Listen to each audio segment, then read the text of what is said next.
हाँ जी। बाबा, माया आधा राज्य लेती है, ऐसा क्यों करती है? माया आधा राज्य लेती है क्योंकि जैसे भगवान सर्वशक्तिवान है वैसे माया भी सर्वशक्तिवान का टाइटल ले लेती है। सर्वशक्तिवान है इसलिए भगवान का राज्य रामकृष्ण की दुनिया में चलता है सतयुग त्रेता में आधा कल्प, और आधा कल्प माया का राज्य चलता है द्वापर कलयुग में। उसका नाम ही है द्वापुर। दो पुर, दो धर्म, दो राज्य, दो भाषाएं, दो कुल, 2 से 4, 4 से 8, 8 से 16 मठ पंथ संप्रदायों की संख्या बढ़ती ही चली जाती है।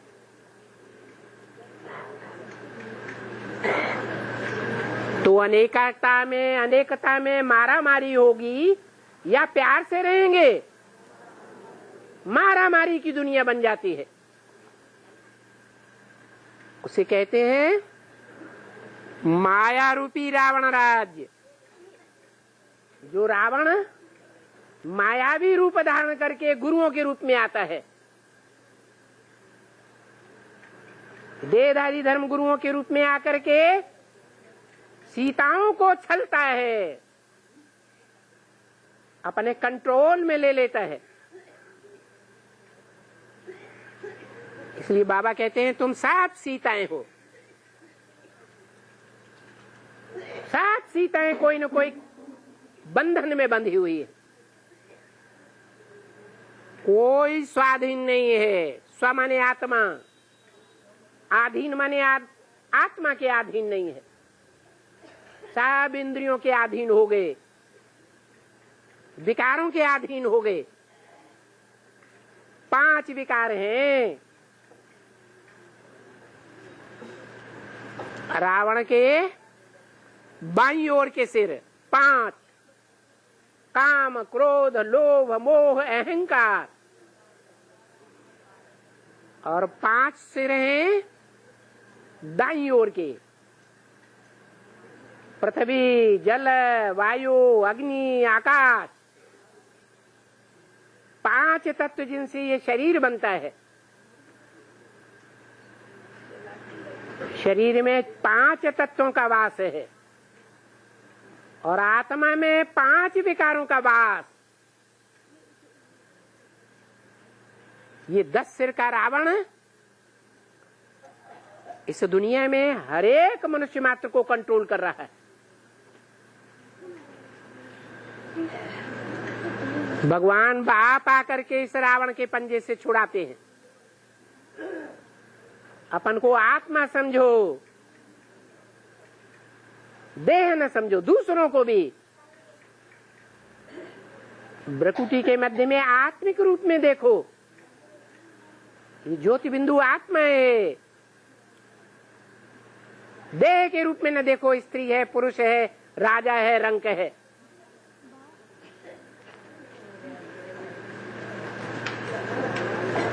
आत्मिक स्थिति की याद में रहेंगे, अभ्यास में रहेंगे तो अंत मते सो गति हो जाएगी। अंत में भी आत्मिक स्थिति याद आ जाएगी, देह भूल जाएगी,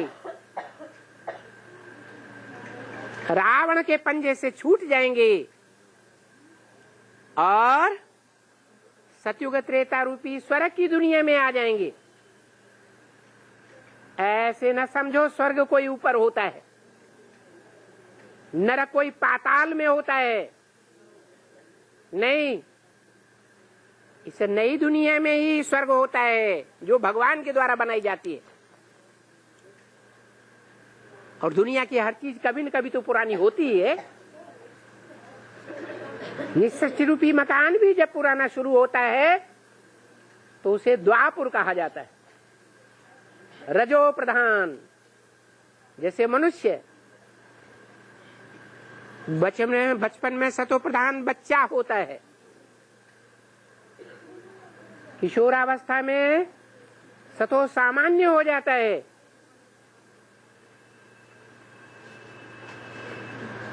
जवानी आने पर रजो प्रधान हो जाता है, राजसी, और बुढ़ापे में तमो प्रधान हो जाता है। इंद्रियां कुछ काम नहीं करती परंतु झल्लाता रहता है।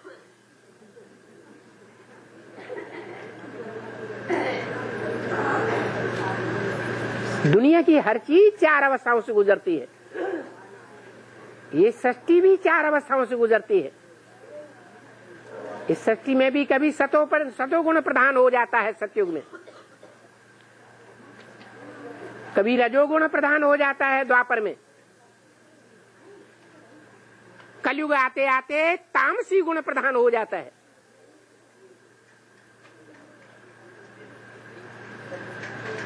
त्रिगुणातीत तो एक भगवान ही है।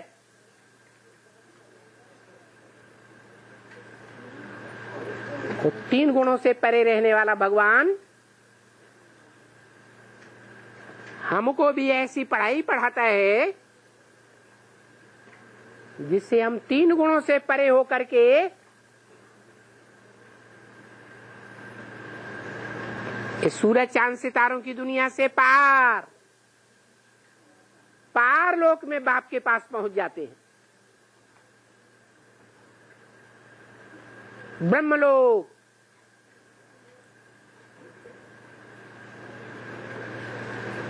फिर वहां से श्रेष्ठ आत्माएं पहले इस सृष्टि पर उतरती हैं, देव आत्माएं। इस सृष्टि पर जब उतरती हैं तो उसे कहते हैं देवलोक सुखधाम। सतयुग त्रेता में सुखधाम रहता है। उस रामकृष्ण की दुनिया में कोई प्रकार का दुख नहीं। ये तो शास्त्रकारों ने शास्त्रों में दोहरी बातें लिख दी। एक तरफ कह दिया कि राम राज्य था, वहां कोई प्रकार का दुख नहीं, दूसरी तरफ राम की सीता ही चुरा ली गई। अरे ऐसे कहीं हो सकता है? ऐसे तो आज की दुनिया में होता है। जो प्राइम मिनिस्टर बनते हैं उनकी पत्थर मार करके नाक तोड़ दी जाती है।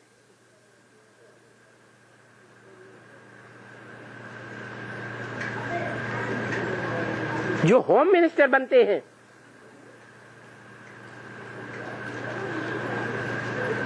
सारे देश की पुलिस को कंट्रोल करने वाले, उनकी कन्या ने किडनैप हो जाती है। राम राज्य में ऐसा होता है क्या?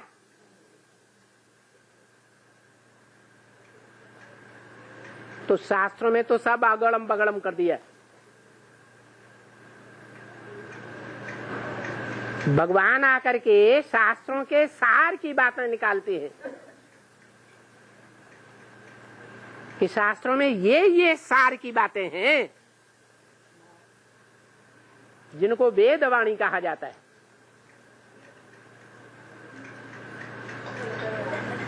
वेदवाणी का क्लैरिफिकेशन, वेदवाणी की व्याख्या भी भगवान ही आकर के करते हैं सुप्रीम टीचर के रूप में। दुनिया में बड़ा सा बड़ा विद्यालय खोलते हैं, आध्यात्मिक ईश्वरीय विश्वविद्यालय। ये आध्यात्म ज्ञान, अधिमाने अंदर, आत्मा ने आत्मा, आत्मा के अंदर का ज्ञान परमपिता परमात्मा के सिवाय कोई मनुष्य मात्र नहीं सुना सकता कि आत्मा कैसे 84 के चक्र में आती है। अगर सुना सकता है तो पहले अपने 84 जन्मों को बताए। परंतु मनुष्य तो भगवान हो ही नहीं सकता। मनुष्य तो कहा ही उसको जाता है जिसका मन चलायमान है। अगर चलायमान मन को कंट्रोल कर लेता है तो वो तो रामकृष्ण जैसा देवता बन जाएगा। देवताओं का मन चलायमान नहीं होता। उनका मन तो मन बुद्धि आत्मा रूपी ज्योति बिंदु पर केंद्रित रहती है।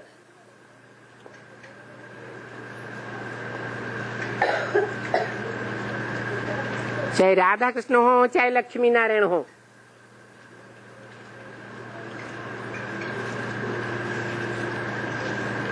कृष्ण की दृष्टि राधा में डूबेगी, राधा की दृष्टि कृष्ण में डूबेगी, और कहीं विचलित नहीं हो सकती।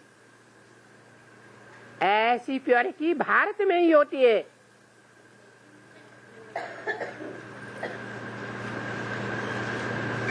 इस पवित्र देश में पवित्र दुनिया की स्थापना करने के लिए भगवान को आना पड़ता है। और बाबा गीता ज्ञान तो बाप ने सुनाया था, फिर कैसे किया तो है? गीता ज्ञान तो बाप ने सुनाया था, कैसे किसकी पूजा होती है? कृष्ण की पूजा क्यों? कृष्ण की पूजा क्यों होती है? हाँ, बाप ने सुनाया था। क्योंकि बाप आकर के अपनी महिमा चाहते हैं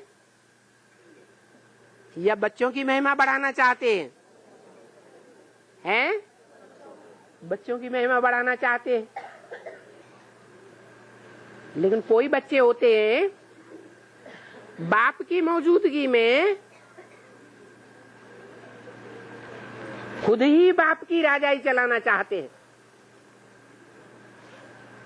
जैसे आगरा में कोई राजा प्रसिद्ध हुआ, राजा और उसका बेटा, जिसने अपने बाप को जेल में डाल करके राजाई अपने हाथ में ले ली। कोई हुआ है? हुआ। बाप के रहते रहते ही राजाई को कंट्रोल कर लेता है, भाइयों की हत्या कर देता है।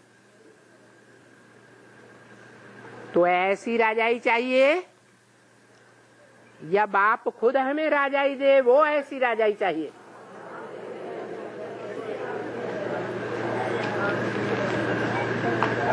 तो ये धरती के सितारे हैं, वो आसमान के सितारे तो जड़ होते हैं, ये आत्मा रूपी धरती के सितारे चैतन्य सितारे हैं, जो दो प्रकार के हैं। एक चंद्रमा की रात्रि में टिमटिमाने वाले सितारे,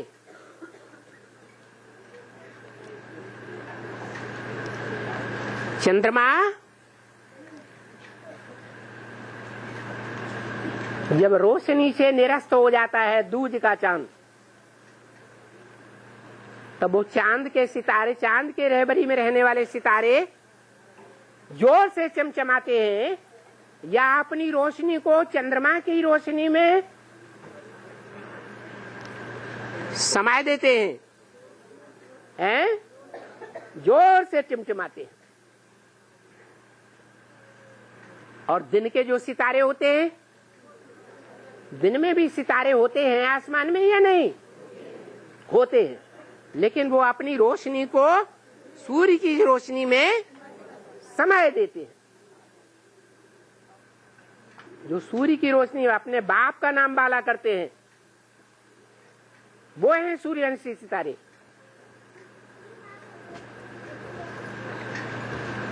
जो आज भी परंपरा चली आ रही है, फर्मों में, कंपनियों में नाम रखते हैं। क्या नाम रखते हैं? एंड सन्स कंपनी से पहले बाप का नाम डालते हैं। मालूम है? अपना नाम नहीं डालते। वो असुरों का काम है, जो रात्रि में पलते हैं, अज्ञान अंधकार में है। और ये देवताओं का कार्य है, जो ज्ञान की रोशनी में पलने वाले हैं। ज्ञान आता ही है सूर्य से, सूर्य से रोशनी आती है या चंद्रमा रोशनी देने वाला है? चंद्रमा को भी रोशनी किससे मिलती है? ज्ञान सूर्य से रोशनी मिलती है।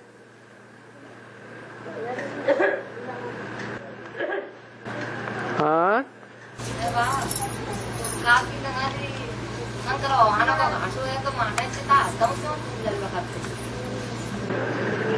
काशी नगरी शंकर की भगवान का घाट है तो चिता हरदम क्यों जलती? चिताएं क्यों जलती हैं?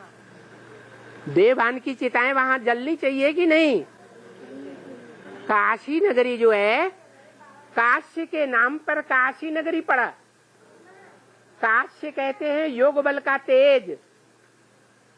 जहां योग बल का तेज भरा हुआ है वहां आत्मिक स्थिति होनी चाहिए सबकी कि देवान रहना चाहिए। तो वहां देवान को जलाया जाता है, आत्मा प्रबल हो जाती है। इसलिए काशी नगरी में सदैव चिताएं, देवभान की चिताएं जलती रहती हैं। ये यादगार है जब भगवान आते हैं इस सृष्टि पर।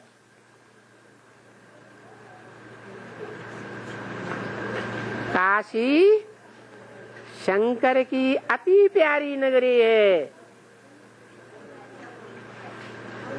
दिल्ली प्यारी नहीं है।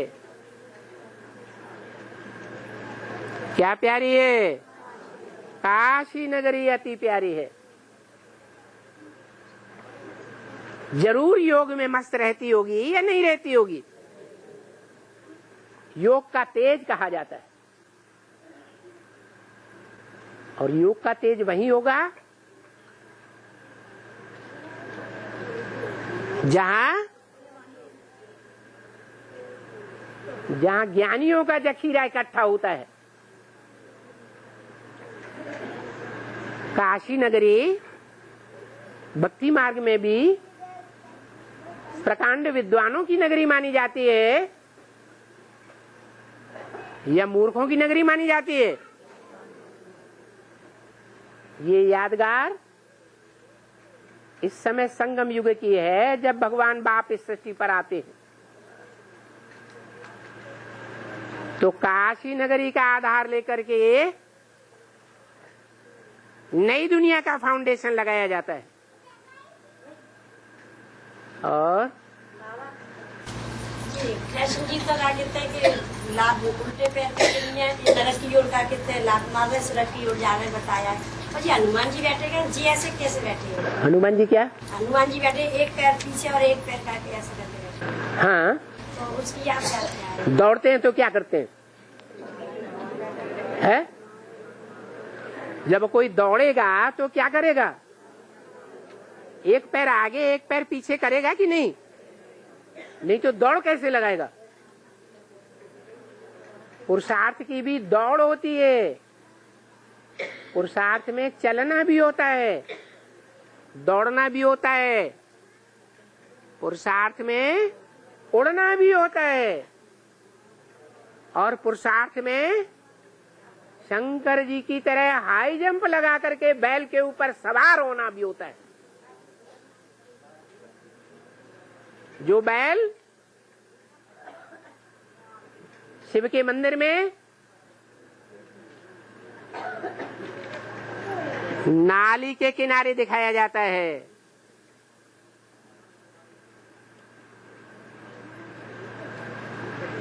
नाली के किनारे मुख करने वाला रावण होता है या देवताएं होते हैं? रावण होता है। बुद्धि वहीं लगी रहती है।